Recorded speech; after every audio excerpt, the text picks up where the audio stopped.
একটা ঘটনা নিয়ার, এটা কিতাবি ঘটনা।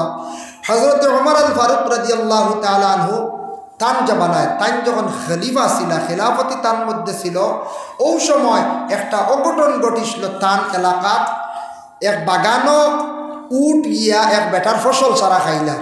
ইলা আপনারও বাড়ির যদি গরু ঢুকি যায়, আপনি মারবা রানি থাড়াই বানেন তারে, গরুটা সরাইয়া দিবা, উঠে গিয়ে সারা ফসল খাইলা। আর ও বাগানোর মালিকে উট একটা তাড়াইবার লাগি ওই সময় মারি দিছে মাথাত। ইটা চাইছিল মারতো, উটোর উপরে পড়ে গেছে, উটোর মালিকর মাথাত মানসিক মরি গেছে, অ্যাক্সিডেন্ট, বুঝাইছেন নি? ইলা হয়ে যাক কোনো সময় মারতো উটোরে আর পড়ে গেছে গিয়ে বেটার মাথাত। উটোর মালিকটা মারা গেল। যে মারা গেল তার দুইজন সন্তানে ওই ব্যক্তিরে দরিয়া উমরের কাছে নিয়ে গেলা, নিয়া কইলা, ও খলিফাতুল মুসলিমিন, আপনার কাছে আসামি নিয়ে আসছি। বলে কি হয়েছে? বলে আমরার বাবারে ইট্টা মারিয়া মারি লাইছি। উমরে জিজ্ঞাসা করলাম, ভাইটা সত্য নি? বলে জি না। বলে তে কিলা তারা দল্লাছেন তোমারে?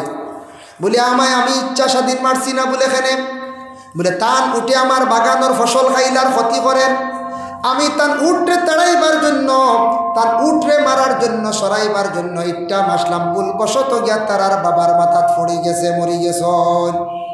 হযরত উমরে কইলা, বা তারে আল্লাহ বাস্তে ছাড়া যায়নি।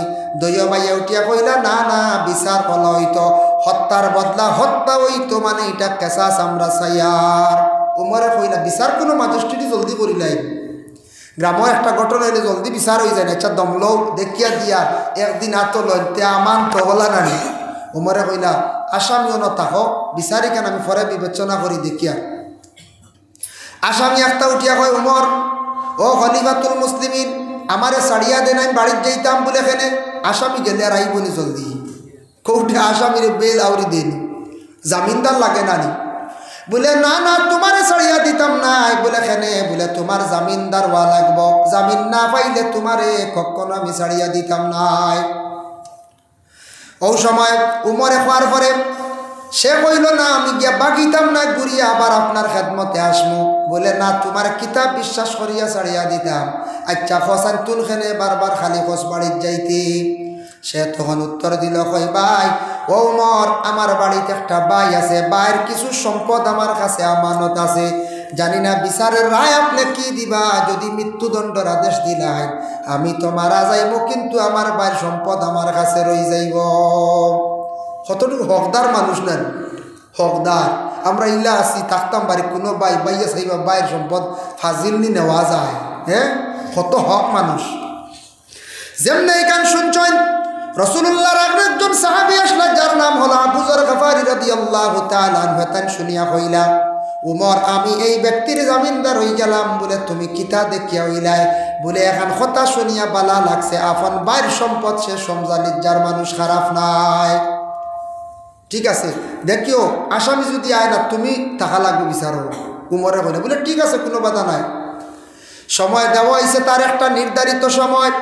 নির্ধারিত সময়ের ভিতরে আসামি চলিয়া গেল তার বাড়ির মধ্যে গিয়া পৌঁছিল, বাইরের সম্পদটা সমঝাইয়া।